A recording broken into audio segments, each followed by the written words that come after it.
വാക്യങ്ങൾ. മോശയുടെ കീർത്തനം. ആകാശത്തോളം ചെവി കേൾക്കവേ ഞാൻ സംസാരിക്കുന്നു. ഭൂമി എന്റെ വാക്കുകൾ ശ്രവിക്കട്ടെ. എന്റെ ഉപദേശം മഴതുള്ളി പോലെ പതിക്കട്ടെ.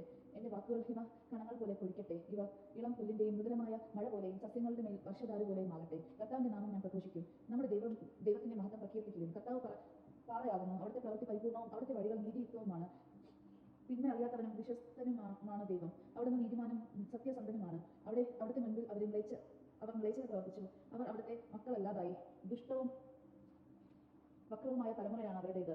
ഭോഷത്തെയും ബുദ്ധിഹീനരുമായ ജനമേ, ഇതോ കർത്താവിന്റെ പ്രതിഫലം. അവിടെ നല്ലോ നിങ്ങളെ സൃഷ്ടിച്ച നിങ്ങളുടെ പിതാവ്, നിങ്ങളുടെ സൃഷ്ടാവും പരിപാലകനും അവിടെ നല്ലയോ. കഴിഞ്ഞുപോയ കാലങ്ങൾ ഓർക്കുവിൻ, തലമുറകളിലൂടെ കടന്നുപോയ വർഷങ്ങളും അനുസ്മരിക്കുവിൻ. പിതാക്കന്മാരോട് ചോദിക്കുവിൻ, അവർ നിങ്ങൾക്ക് പറഞ്ഞു തരും. പ്രായം ചെന്നവരോട് ചോദിക്കുവിൻ, അവർ നിങ്ങൾക്ക് വിവരിച്ചു തരും. അത്യുന്നതൻ ജനതകൾക്ക് അവരുടെ പൈതൃകം വീതിച്ചു കൊടുത്തപ്പോൾ, മനുഷ്യമക്കളെ അവിടുന്ന് വേർതിരിച്ചപ്പോൾ, ഇസ്രായേൽ മക്കളുടെ എണ്ണം അനുസരിച്ച് അവിടുന്ന് ജനതകൾക്ക് അതിർത്തി നിശ്ചയിച്ചു. കർത്താവിന്റെ ഓഹരി അവിടുത്തെ ജനമാണ്, യാക്കോബ് അവിടുത്തെ അവകാശവും.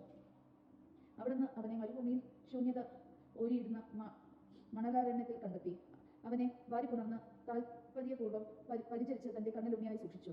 കൂട് ചലിപ്പിക്കുകയും കുഞ്ഞുങ്ങളുടെ മുകളിൽ ചിറകടിക്കുകയും വിരിച്ച ചിറകുകളിൽ കുഞ്ഞുങ്ങളെ വഹിക്കുകയും ചെയ്യുന്ന കഴുകനെ പോലെ. അവരെ നയിച്ചത് കർത്താവാണ്. അന്യൻ ദേവന്മാരാരും അവനോടൊത്തുണ്ടായിരുന്നില്ല. ഭൂമിയിലെ ഊത്തും ഗതികളിലൂടെ അവിടുന്ന് അവരെ സവാരി ചെയ്യിപ്പിച്ചു. വലിയ വിളകൾ അവൻ ഭക്ഷിച്ചു. പാറയിൽ നിന്ന് തേനും കഴുകുശിലയിൽ നിന്ന് എണ്ണയും അവിടുന്ന് അവർക്ക് കുടിക്കാൻ കൊടുത്തു. കാലിക്കൂട്ടത്തിൽ നിന്ന് തൈരും ആട്ടിൻപറ്റങ്ങളിൽ നിന്ന് പാലും കുട്ടികളുടെ മുട്ടാടുകളുടെയും ഭാഷാൻ കാലി കൂട്ടത്തിന്റെയും കോലാടുകളുടെയും കൊഴുപ്പും വിശിഷ്ടമായ ധ്യാനവും നിങ്ങൾക്ക് നൽകി. ശുദ്ധമായ മുന്തിരിച്ചാറ് നീ പാനം ചെയ്തു. യശൂറു തടിച്ച് ശക്തനായി കൊഴുത്ത് മിനുങ്ങി.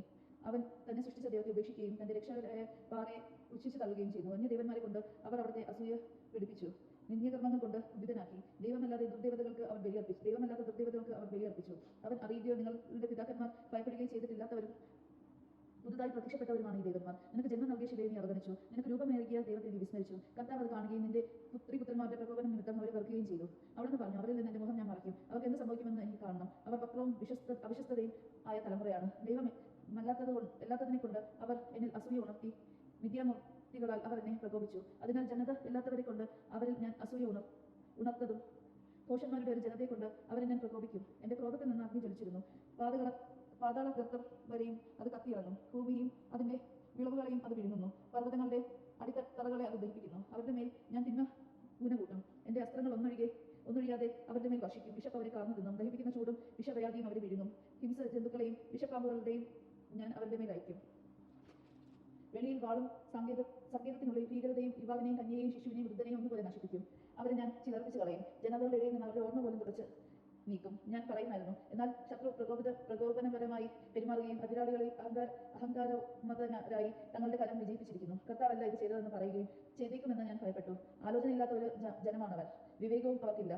ജ്ഞാനികളായിരുന്നുവെങ്കിൽ അവർ ഇത് മനസ്സിലാക്കുമായിരുന്നു, തങ്ങളുടെ അവസ്ഥയെ പറ്റി ചിന്തിക്കുമായിരുന്നു. ഇസ്രായേലിന്റെ അഭയം അവരെ വിട്ടുകളയുകയും കർത്താവ് അവരെ കൈവിടുകയും ചെയ്തിരുന്നുവെങ്കിൽ 1000 പേരെ അനുധാവനം ചെയ്യാൻ ഒരാൾക്ക് എങ്ങനെ കഴിയുമായിരുന്നു? 10,000 തുരത്താൻ 2 പേർക്ക് എങ്ങനെ സാധിക്കുമായിരുന്നു? എന്തെന്നാൽ നമ്മുടെ ആശ്രയം പോലെയല്ല അവരുടെ ആശ്രയം. നമ്മുടെ ശത്രുക്കൾ തന്നെ അത് സമ്മതിക്കും. അവരുടെ മുന്തിരി സൊദോമിലെയും ഗോമാറയിലെയും വയലിലൂടെ വളർന്നു.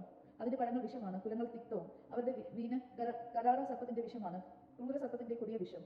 ഈ കാര്യം ഞാൻ ഭദ്രമായി സൂക്ഷിക്കുകയില്ലേ? മുദ്ര വച്ചിരിക്കുകയില്ലേ? അവരുടെ കാൽ കഴുകുമ്പോൾ പ്രതികാരം ചെയ്യുന്നത് പകരം കൊടുക്കുന്നതും ഞാനാണ്. അവരുടെ വിനാശകാലം ആസന്നമായി. അവരുടെ മേൽ പതിക്കാനിരിക്കുന്ന നാശം അതിവേഗം അടുത്തു വരുന്നു. അവരുടെ ശക്തി ക്ഷയിച്ചെന്നും സ്വതന്ത്രനോ തടവുകാരനോ അവശേഷിച്ചിട്ടില്ലെന്നും കണ്ട് കർത്താവ് തന്റെ ജനത്തിന് വേണ്ടി നീതി നടത്തുകയും തന്റെ ദാസരോട് കരുണ കാണിക്കുകയും അവിടുന്ന് ചോദിക്കും, അവരുടെ ദേവന്മാരെവിടെ? അവർ അഭയം പ്രാപിച്ച പാറ എവിടെ?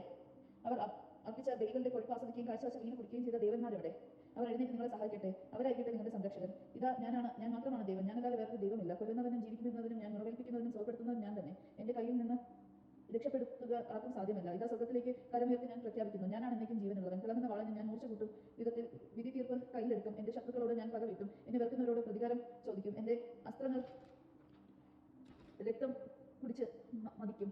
എന്റെ വാൾ മാംസം വീഴുന്നു. മാരകമായ മുറിവേറ്റവരുടെയും തടവുകാരുടെയും രക്തം ശത്രു നേതാക്കളുടെ ശിരസ്സുകളും. ജനതകളെ, നിങ്ങൾ അവിടുത്തെ ജനത്തോട് ആർത്ത് വിളിക്കുവിൻ. അവിടുന്ന് തന്റെ ദാസന്മാരുടെ രക്തത്തിന് പ്രതികാരം ചെയ്യും. എതിരാളികളോട് പകരം ചോദിക്കും. തന്റെ ജനത്തിന്റെ ദേശത്ത് നിന്ന് പാപക്കരം നീക്കിക്കളയും. ജനങ്ങൾ കേട്ടിരുന്ന മോശയും നൂനിന്റെ മകനായ ജോഷയെ ഒന്നിച്ച് ഈ ഗാനം ആലപിച്ചു. മോശയുടെ അന്തിമോപദേശം. ഇങ്ങനെ ഇസ്രായേൽ ജനത്തെ ഉദ്ബോധിച്ചതിന് ശേഷം മോശ പറഞ്ഞു, ഞാൻ ഇന്ന് നിങ്ങളോട് കൽപ്പിച്ചിരിക്കുന്ന ഈ നിയമത്തിന്റെ ഓരോ വാക്കും ശ്രദ്ധാപൂർവ്വം പാലിക്കാൻ നിങ്ങളുടെ മക്കളോട് ആജ്ഞാപിക്കുന്നതിനായി എന്റെ ഹൃദയത്തിൽ സംഗ്രഹിക്കുവിൻ. എന്തെന്നാൽ ഇത് നിസ്സാരമായ കാര്യമല്ല, നിങ്ങളുടെ ജീവനാണ്. നിങ്ങൾ ജോർദാൻ കര കൈവശമാക്കാൻ പോകുന്ന ദേശത്ത് ദീർഘകാലം വസിക്കാൻ ഇത് മുതലായിരിക്കും. അന്ന് തന്നെ കർത്താവ് മോശയോട് അരുളി ചെയ്തു, ജെറീക്കോയുടെ എതിർവശത്തും 3-ാം ദേശത്ത് സീർ പർവ്വത നിരയിലെ നെബോളിലും കയറി ഞാൻ ഇസ്രായേൽ മക്കളോട് അവകാശമായി നൽകുന്ന കനാൻ ദേശം നീ കണ്ടുകൊള്ളുക. നിന്റെ സഹോദരൻ അഹറോൻ ഹോർമലയിൽ വെച്ച് മരിക്കുകയും തന്റെ ജനത്തോട് ചേരുകയും ചെയ്തതുപോലെ നീയും മരിച്ച് നിന്റെ ജനത്തോട് ചേരും. എന്നാൽ സീൻ മരുഭൂമിയിൽ കദോഷിലെ മെരീബ ജലാശയത്തിന് സമീപം ഇസ്രായേൽ ജനത്തിന് മുൻപിൽ വെച്ച് നീ എന്നോട് അവിശ്വസ്തമായി പെരുമാറി. എന്റെ പരിശുദ്ധിക്ക് നീ സാക്ഷ്യം നൽകിയില്ല. ഇസ്രായേൽ ജനത്തിന് ഞാൻ നൽകുന്ന ആ ദേശം നീ കണ്ടുകൊള്ളുക, എന്നാൽ നീ അവിടെ പ്രവേശിക്കുകയില്ല. ദൈവജനമാണ് നാം കേട്ടത്. നമുക്ക് ദൈവത്തെ സ്തുതിക്കാം. ക്രിസ്തുവിനേക്ക് സ്തുതി.